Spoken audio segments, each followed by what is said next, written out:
포이맨 칼럼.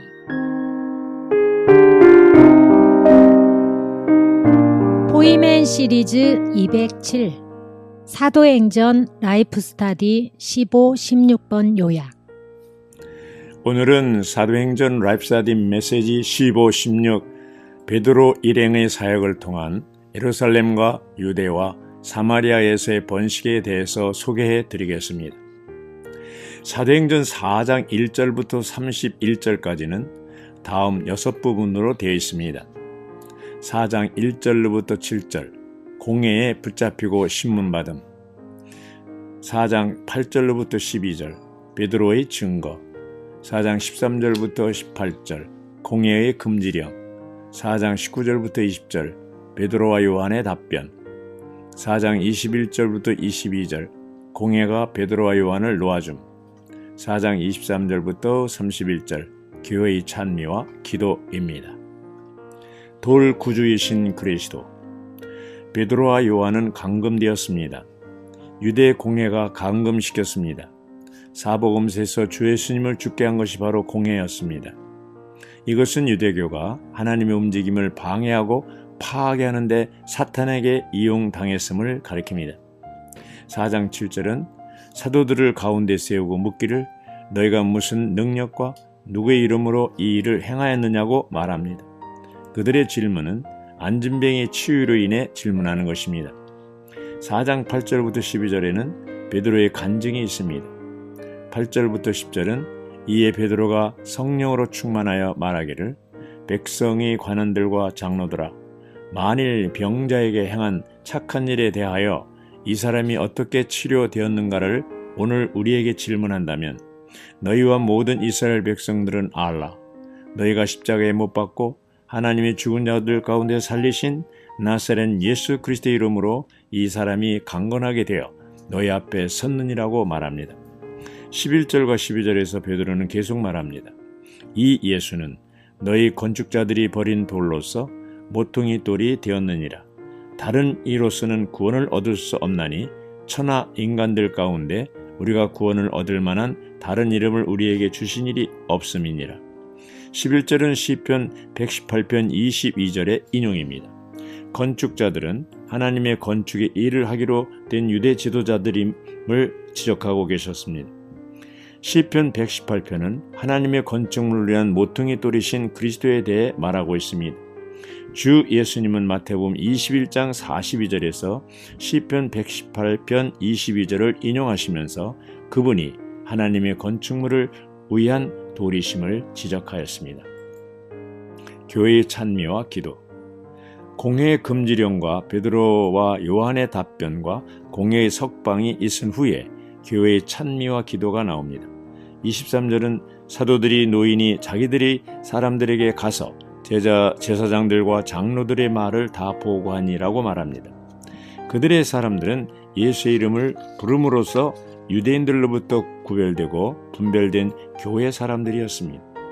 24절부터 26절에서는 계속해서 그들이 이것을 듣고 한마음으로 하나님께 목소리를 높여 말하기를 오 주여 당신은 천지와 바다와 그 가운데 만유를 지으신 분이시요 또 주의 종 우리 조상 다윗의 입으로 말미암아 성령을 통하여 말씀하시기를 어찌하여 열방이 분노하며 민족들이 헛된 일들을 꾀하는고 세상의 왕들이 나서며 관원들이 함께 모여 주와 그분의 그리스도를 대적하는구나 라고 하신 분입니다.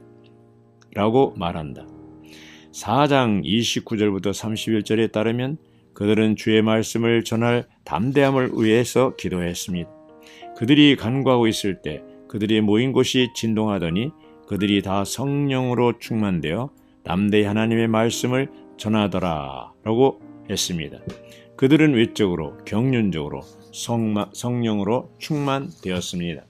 공회 앞에 선 베드로와 요한. 사도행전 3장에 기록된 병고침은 거룩한 성 밖에서 일하는 것이 아니었습니다. 그것은 성 안에서 발생되었습니다. 그러나 유대교의 지도자들은 그들이 사형 선고를 내려서 죽인 예수 이름으로 행하는 어떤 활동에도 동의하지 않았습니다. 그들은 안진뱅이가 예수 이름으로 나음을 얻었다는 사실을 부인할 수 없었습니다. 더욱이 베드로와 요한은 멸시받는 지역 갈릴리로부터 온 사람들입니다. 그러므로 그들은 함께 모여서 협의를 하게 되었습니다. 4장 15절은 명령하여 공회에서 나가라 하고 서로 의논하여 말하기를 이라고 말합니다. 공회는 대제사장들과 장로들과 율법사들과 서기관들로 구성된 협의체였습니다. 그것은 유대인들의 최고 법정이었습니다. 4장에서 우리는 공회가 베드로와 요한에 관한 문제를 매우 조심스럽게 다루었음을 봅니다.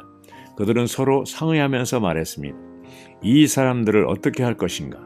그들을 통하여 뚜렷한 표적이 나타난 것이 예루살렘에 사는 모든 사람들에게 알려졌으니 우리도 부인할 수 없다. 이것이 백성에게 퍼지지 못하게 그들을 위협하여 이후에는 이 이름으로 아무 사람에게도 말하지 못하게 하자 하고 그들을 불러 도무지 예수님 이름으로 말하지 말고 가르치도 말라고 명령하니 그들을 벌할 길을 찾지 못하고 다시 위협하여 놓아주었습니다. 만일 베드로와 요한을 처벌한다면 백성들이 자기들을 돌로 칠까봐 두려워 총회는 그들을 놓아준 것 같습니다. 하나님의 영원한 처소의 건축. 유대의 지도자들 곧 건축자들은 하나님의 경륜을 몰랐습니다. 마찬가지로 오늘날도 많은 믿는 이들이 하나님의 경륜이 무엇인지 모르고 있습니다. 하늘은 하나님의 영관 처소가 아닙니다. 오히려 하늘은 하나님의 임시 거처입니다. 하나님이 그분의 경륜에서 이루고자 하시는 것은 그분의 영원한 처소를 건축하시는 것입니다. 하나님의 영원한 처소는 하나님과 사람의 연합입니다. 하늘도 땅도 하나님의 만족을 위한 그분의 처소가 아닙니다. 하나님과 사람의 연합 외에 다른 어느 것도 하나님의 거처가 될 자격이 없습니다. 비록 구약에서는 이에 대해 조금밖에 볼 수 없지만 그것은 신약에서 특히 요한복음에서 완전히 계시되었습니다. 요한복음 1장 14절은 말씀이 육신이 되어 우리 가운데 장막을 치시매라고 말합니다. 이 말씀은 성육신을 언급합니다. 즉 하나님이신 말씀이 육신이 되어 우리 가운데 장막을 치셨다. 이 구절에서 장막을 쳤다는 단어는 그 의미가 매우 풍성합니다. 그것은 성육신 되신 분이 바로 하나님과 사람의 연합임을 상징합니다. 이 연합은 하나님의 장막으로서 하나님이 거하실 수 있는 곳입니다. 더욱이 이 장막 안에서 하나님께서 택한 백성들은 하나님을 섬길 수 있고 그분과 함께 머물 수도 있습니다. 그러므로 요한복음 1장 14절에서 우리는 성육신 안에서의 하나님의 장막, 즉 그분의 거처가 되기 위한 하나님과 사람의 연합을 봅니다. 요한복음 2장 19절에서 주 예수님은 너희가 이 성전을 헐라 내가 사흘 동안에 지으리라 고 말씀하십니다. 21절에 따르면 그분은 성전된 자기 몸을 가리켜 말씀하신 것이라고 하셨습니다. 여기서 주님은 마치 이렇게 말씀만 하시는 듯합니다. 너희 유대인들은 마땅히 건축자들이어야 한다. 그러나 결국엔 너희가 이 성전을 헐 것이다. 그러나 나는 그것을 사흘 만에 세울 것이다. 부활 안에서 나는 너희가 파괴한 것을 건축할 것이다. 부활 안에서의 이 건축은 예수 그리스도 자신을 포함할 뿐 아니라 또한 그분을 믿는 교회도 포함합니다. 모퉁이 돌이신 그리스도. 하나님은 그분의 우주적인 처소의 건축을 위한 돌이 되시려고 성육신 안에서 오셨건만 마땅히 건축자들이 되어야 했을 유대인 지도자들은 이 돌을 멸시하였습니다. 그러나 하나님은 그분을 모퉁이 돌이 되게 하셨습니다. 유대인 지도자들이 그분을 배척하면 할수록 더욱더 하나님은 그분을 쓰셨습니다.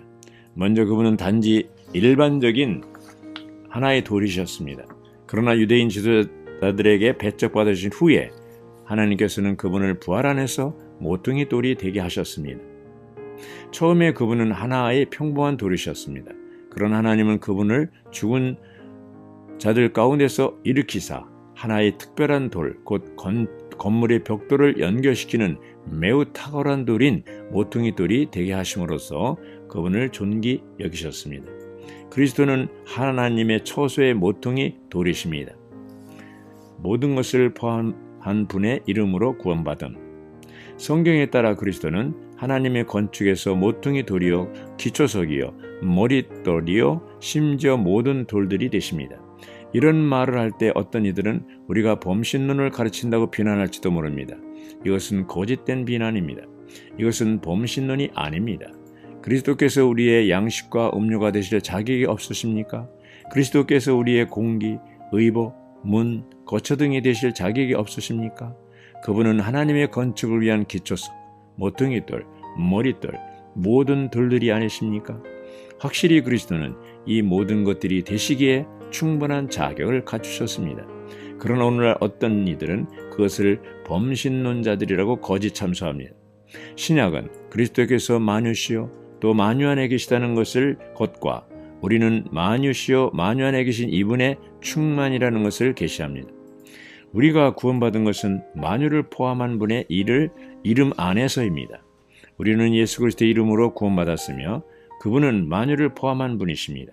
만유를 포함한 분으로서 그리스도는 하나님, 사람, 아버지, 아들, 그 영, 반석, 기초석, 모퉁이돌, 머릿돌, 문, 우리의 양식, 우리의 음료, 우리의 옷, 우리의 생명, 우리의 힘, 우리의 능력, 우리의 호흡이십니다.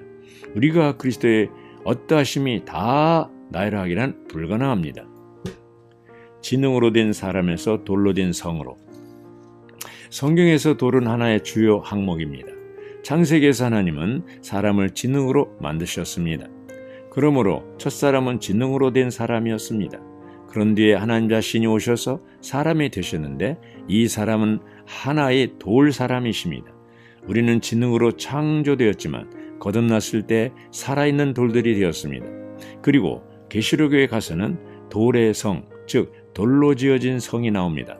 그러므로 성경은 진흙 사람으로 시작해서 돌 사람으로 계속되며 돌의 성인 새 예루살렘으로 최종 완성됩니다. 이것이 하나님의 경륜입니다. 구약과 신약에서의 돌. 성경의 맨 처음에 생명나무와 강과 돌이 나옵니다. 창세기 2장에 따르면 하나님이 사람을 창조하신 후에 그를 생명나무 앞에 두셨습니다. 또한 강이 에덴에서 발원하여 동산을 적시고 거기서부터 갈라져 네 근원이 되었으니 라는 말씀도 봅니다. 그 강과 관련해서 창세기 2장은 금과 베들리엄과 호마노를 언급합니다. 이것은 성경에서 돌에 대한 첫 번째 언급입니다. 우리는 신약에서 돌에 관한 것을 더욱 많이 읽습니다. 주 예수님은 베드로를 하나의 돌이라고 언급하셨습니다. 고린도전서 3장 11절에서 바울은 그리스도가 이미 놓여진 유일한 기초이므로 우리는 응당 이 기초 위에 금과 은과 보석들로 건축해야 한다고 말합니다. 그런 다음 베드로전서 2장 4절과 5절에서는 주 예수님이 산돌이시라는 것과 우리 역시 산돌들로서 신령한 집을 건축해 가고 있음을 봅니다. 계시록에서 주님은 이기는 자들이 흰 돌을 받게 될 것이라고 말씀하셨는데 이는 그들이 주님 보시기에 보석돌이 되었음을 상징합니다. 더 나아가 계시록 4장에서 보좌 위에 계신 하나님은 벽옥과 홍보석의 모습을 갖고 계십니다. 크고 높은 성곽은 벽옥으로 되어 있고 각종 보석들로 구성된 12기초석들이 있습니다. 우리가 이 성을 살펴본다면 그 성이 금과 진주와 보석들로 이루어졌음을 보게 될 것입니다. 이것이 성경 안에 있는 돌에 관한 투명한 계시입니다. 성경에는 창세기 2장부터 계시록 22장에 이르기까지 돌에 대한 하나의 노선이 있습니다. 창세기 2장에는 보석 종류인 호마노가 나오며 계시록 21장 22장에는 벽옥성이 나옵니다. 새 예루살렘에는 진흙이 조금도 없습니다. 산돌을 거쳐 보석돌로 변화되었기 때문입니다. 그러므로 이 성의 모습과 성벽과 12기초석은 모두가 벽옥으로 되어 있습니다. 아멘, 할렐루야.